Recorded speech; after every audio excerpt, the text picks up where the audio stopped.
Voilà, tout ça pour aboutir via la première phase du projet Godessarc à la seconde. La seconde phase qui sera donc une immense navigation dont le parcours sera semblable, enfin, du moins assez proche, de celui de la première phase,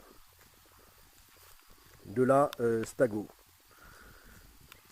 Donc, sauf qu'à la seconde phase du projet Godessarc, eh bien, ce sera l'immense navigation, donc la GoSRAC. Voilà, donc immense navigation, mais non plus sans escale en solitaire, mais sans escale en équipe. Et quelle équipe, puisque au total, nous serons 1 millier de personnes. Donc sur le grand navire de la seconde phase du projet Godessarc, le grand navire d'expédition Godessarc, qui sera donc 36 fois plus long que les 10 mètres du petit voilier océanique de la première phase. Que ce petit voilier en tout début de construction.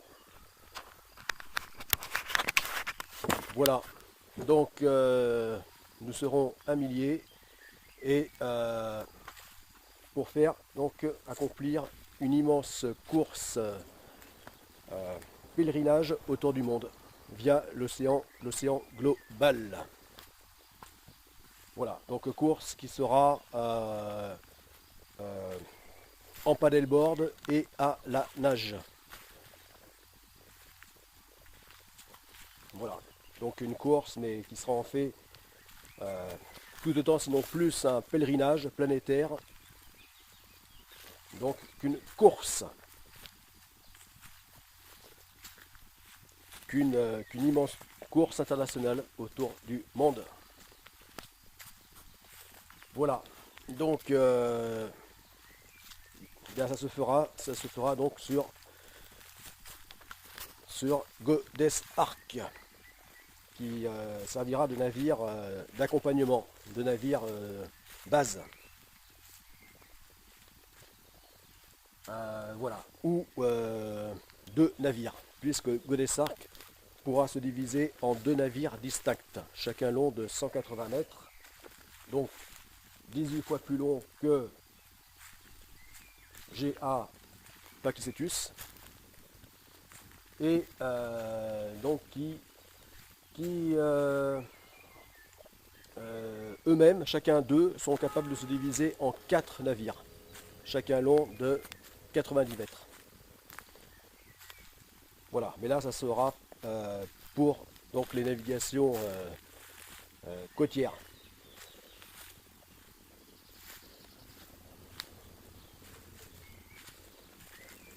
Enfin, pour les navigations, les expéditions donc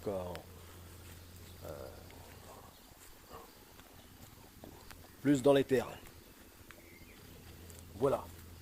Mais pour l'accomplissement donc de la GoSRAC, eh bien là, Godessarc sera soit donc en mode Godessarc, hein, c'est-à-dire un seul navire de 360 mètres, ou en mode donc GA Mayacetus et GA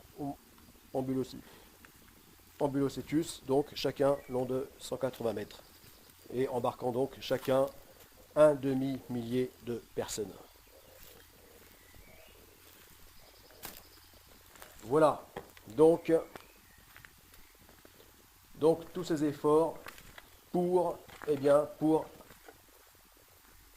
arriver donc à la seconde phase du projet Godessarc. Voilà, tous ces efforts de manutention, de construction. Voilà, donc ces tôles arrivent donc à leur destination finale, où elles seront prêtes pour construire donc la coque. Voilà, donc le reste à poser donc les tôles sur cette structure.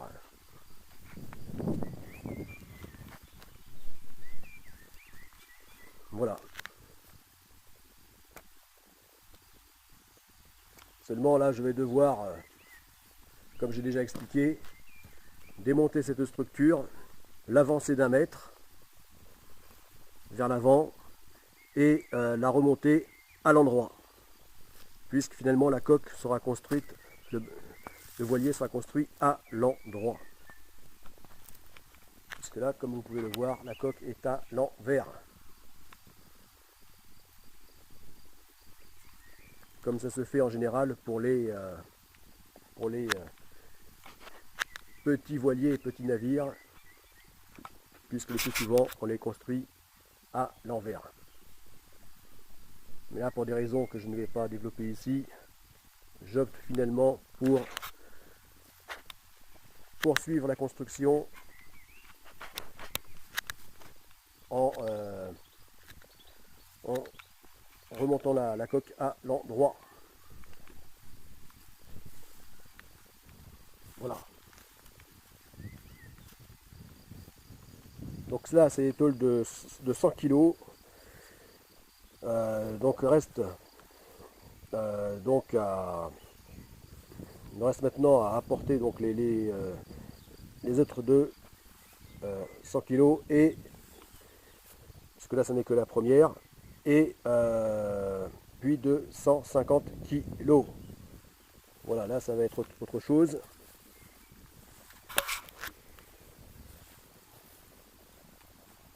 Voilà, et donc les premières tôles que je poserai, eh bien, donc sur la structure, ce sera celle de 150 kg.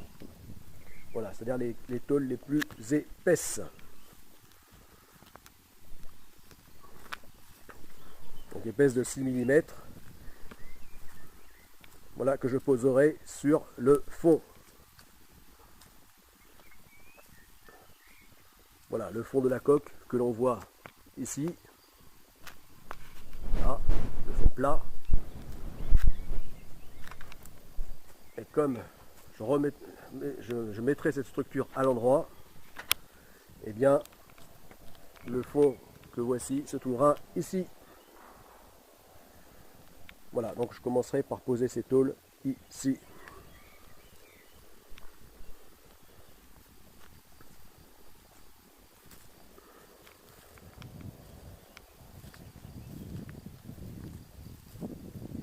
Voilà. Donc là, ça a beaucoup rouillé. Je ne m'y attendais pas, hein, mauvaise surprise. Ah oui, c'est resté quand même, 1 mois sous cette bâche que j'avais bien installé dessus, justement pour éviter, pour les protéger de la pluie. Hein,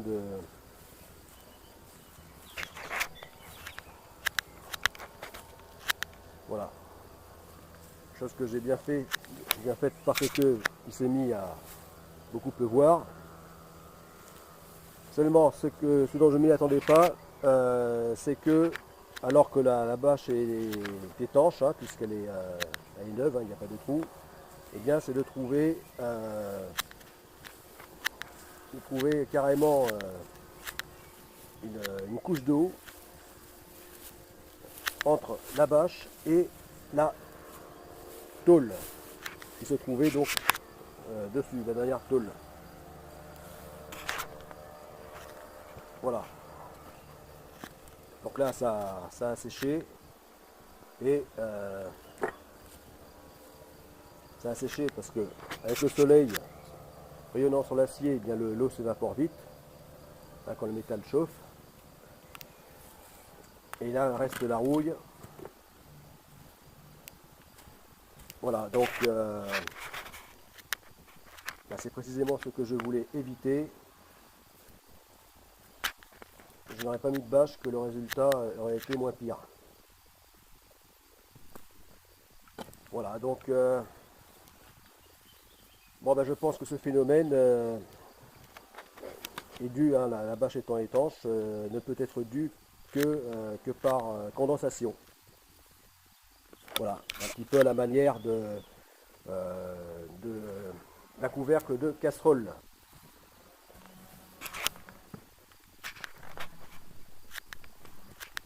Voilà. Là, c'est ce qui a dû se produire par condensation avec les cycles de pluie et puis de chaleur. Eh bien, l'eau a dû s'accumuler par le dessus entre donc la dernière tôle et la bâche. Puisque les autres tôles en dessous sont restées intactes.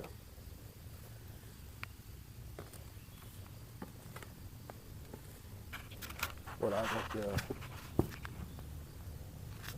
une mauvaise surprise parmi tant d'autres, mais bon.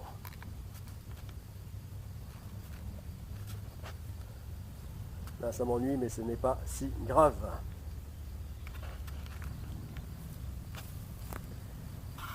Voilà, donc toujours par ce phénomène, par ce système de rails, eh bien, accomplir les 200 mètres sans aucun moyen de charge, arriver quand même à de manutention, donc arriver à déplacer donc ces tôles à travers cette distance.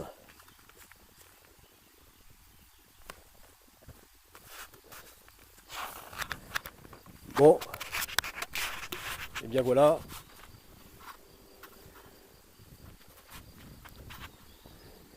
Donc après les petites, enfin petites, non c'est les moyennes là, puisque les tôles les plus nombreuses et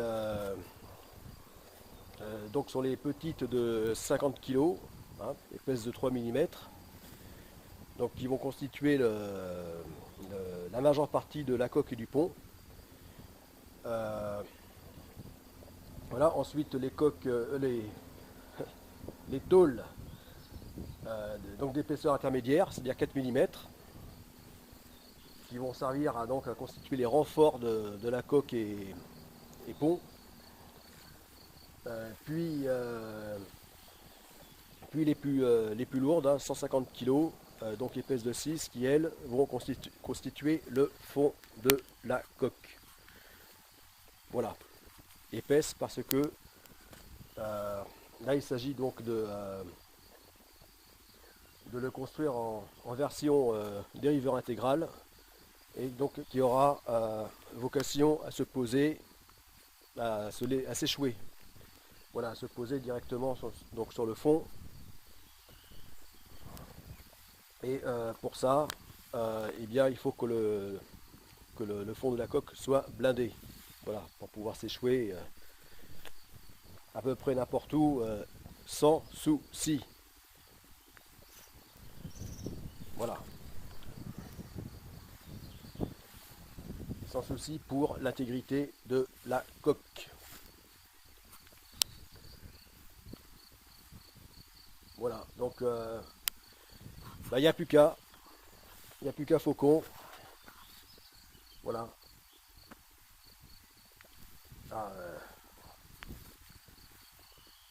Donc à amener jusqu'ici, à travers ces près de 100 mètres, ces tôles. Bon, celle-ci est pour 100 kg, mais celle de 150, ça va être autre chose. Juste pour 50 kg de plus. Voilà. A plus. Pour cette vidéo de manutention